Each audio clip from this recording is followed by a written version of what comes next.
Olá, professor ou professor. Meu nome é Renata e estou de volta para continuarmos nossas reflexões acerca do trabalho com as grandezas e medidas na sala de aula. Nessa videoaula, faremos isso por meio da análise de uma proposta sobre área e perímetro. Temos, então, dois objetivos para esta videoaula: analisar a atividade envolvendo área e perímetro e compreender a relação entre a determinação de objetivos de aprendizagem, os planejamentos, atividades e aulas. Como atividade inicial dessa sessão, foi solicitado que você resolvesse algumas questões sobre área e perímetro e depois refletisse sobre quais objetivos de aprendizagem poderiam ser trabalhados por meio dessa atividade e sobre como poderia ser um encaminhamento para a proposição dela. Vamos conversar sobre uma possibilidade de encaminhamento, não para mostrar um caminho único, uma vez que com certeza há outros, mas para compartilhar reflexões e intencionalidades. A primeira questão mostrava duas salas, uma quadrada de lados 7 metros e outra retangular de lados 10 e 5 metros, e pedia para dizer quantos metros de rodapé eram necessários em cada sala e qual delas ocupava mais espaço. Essa questão mostra contextos que ajudam a compreender os conceitos de perímetro e área. Pensando na resolução de problemas como uma estratégia de ensino, a proposição de uma questão como essa no início de um trabalho com área e perímetro, sem a apresentação prévia das definições de perímetro e área e como se calculam, pode ser potente para explicitar a necessidade desses dois conceitos e de situações em que cada um deles seria aplicado. Poderia ser solicitado, por exemplo, que os estudantes resolvessem a questão individualmente e, em seguida, compartilhassem e discutissem a solução com uma dupla, e depois abrir para uma discussão coletiva. Nessas discussões, os e as estudantes teriam que analisar as estratégias de colegas, justificar e sustentar opiniões usando argumentos matemáticos. Para responder ao item B, teriam que pensar em modos para comparar os espaços ocupados. Para isso, poderiam decompor os retângulos, buscando retângulos menores iguais dentro de cada um, e assim, verificando que a sala 2 teria um espaço sobrando e, por isso, ocupa mais espaço. Poderiam também construir os retângulos num papel proporcionalmente, usando 1 centímetro para cada metro, por exemplo, e aí comparar os retângulos concretamente. Pode ser ainda que haja estudantes que já conhecem o conceito e formas para calcular áreas e tragam os valores de 7 vezes 7 igual a 49 e 10 vezes 5 igual a 50 para justificar que a sala 2 ocupa mais espaço. Nesse caso, será interessante que expliquem o porquê dessas multiplicações, o que elas têm a ver com o espaço ocupado e o que os números 49 e 50 indicam. Esse tipo de discussão é interessante para apresentar o conceito de área para quem não sabia e para aprofundar os conhecimentos de quem já conhecia um pouco, uma vez que pode ser que saibam declarar, mas não explicar o que significa. Havendo ou não estudantes que já conhecem o conceito de área, o uso de malhas quadriculadas pode ajudar nas explicações e poderá ser proposta para a turma. Mesmo que seja apresentado pelo ou pela docente, é feita no momento em que há um interesse intelectual da sala para pensar sobre o conceito. Cria-se, então, uma situação para a conceitualização de perímetro e área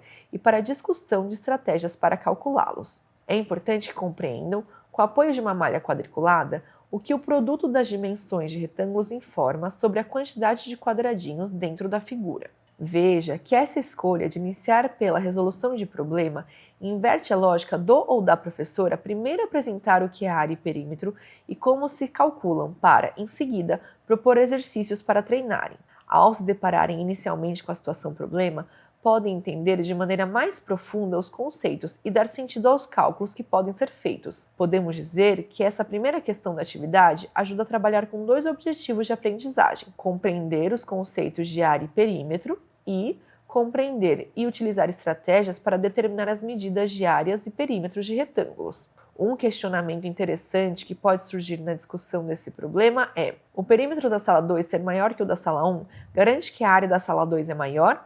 Podem já explorar na hora, ou o professor pode deixar essa pergunta em aberto e dizer que a questão 4 ajudará a esclarecer essa questão.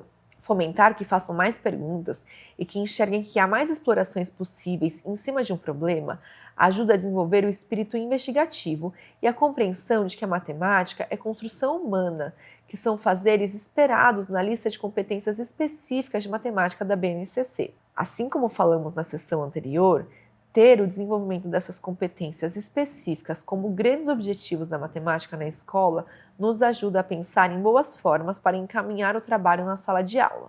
A questão 2 mostra diferentes formatos de peças e é perguntado quantas de cada tipo seriam necessárias para preencher cada uma das salas. Essa questão segue abordando o conceito de área, mas de uma maneira diferente da primeira.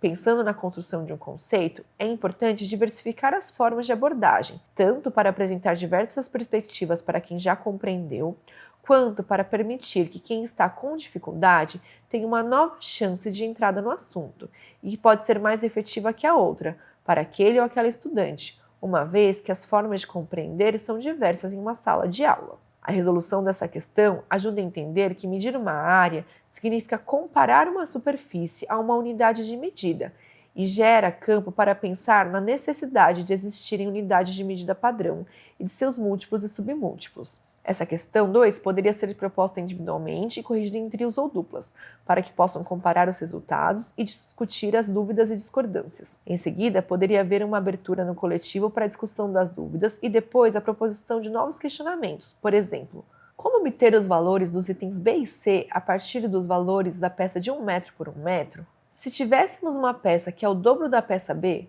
quais seriam os resultados? Faz sentido a medida de uma área resultar em um número decimal? Por quê? Quanto maior a peça, o que ocorre com a quantidade de peças necessárias? O que acontece quando medimos em centímetros quadrados uma área que estava em metros quadrados? É interessante que o espaço de discussão coletiva não fique restrito a correções, mas que também caiba novas reflexões e construções coletivas de conhecimento. É essencial que as turmas se enxerguem como grandes grupos que produzem matemática. Veja que a mediação docente é parte fundamental desse tipo de momento coletivo, tanto para propor questionamentos, quanto para articular as falas, retomar conceitos, dar novas informações, entre outros. As outras duas questões que estavam na atividade eram: é possível que um espaço retangular tenha a mesma área da sala 2, mas tenha dimensões diferentes? Se sim, mostre duas possibilidades. Se não, explique por quê. Um aluno afirmou: se dois retângulos têm a mesma área, então eles têm o mesmo perímetro.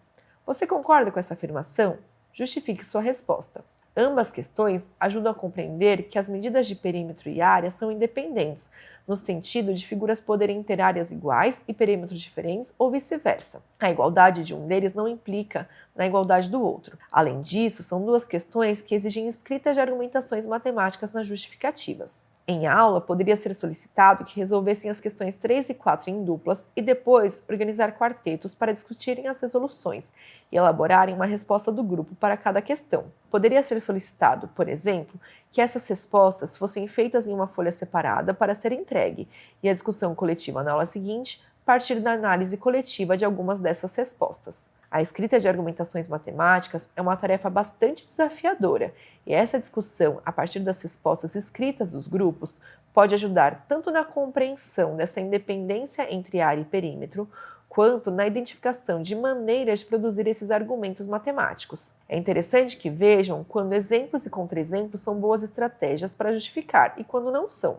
Na questão 3, a apresentação de possibilidades mostra que a afirmação é verdadeira, uma vez que é uma afirmação do tipo é possível que. Na elaboração de possibilidades, é interessante discutir sobre o uso de números decimais ou fracionários para as medidas de lados. E o questionamento quantas são as possibilidades pode gerar um bom debate. Compreender que matematicamente há infinitos produtos de dois números que resultam em 50 ajuda a aprofundar o conhecimento sobre números racionais. E também é interessante entender que não seria viável pensar, na vida prática, numa sala com dimensões 217 metros e 17 quartos metros, por exemplo, explicitando que a parte das discussões matemáticas avança no campo da abstração. Na questão 4, a apresentação de um contra-exemplo é suficiente para mostrar que a afirmação é falsa, e será importante entender como deve ser esse contra-exemplo. Precisamos encontrar dois retângulos que tenham a mesma área e perímetros diferentes. Essas afirmações do tipo se, então, ajudam a compreender a linguagem lógica. É interessante verificar se usam exemplos que pensaram na questão 3 para justificar a questão 4. A partir dessa questão, poderiam ser propostos novos questionamentos, como: se dois retângulos têm o mesmo perímetro, então eles têm a mesma área. Se dois retângulos têm áreas diferentes, então eles têm perímetros diferentes. Se dois quadrados têm perímetros diferentes, então eles possuem áreas diferentes. Note que essa última afirmação é verdadeira,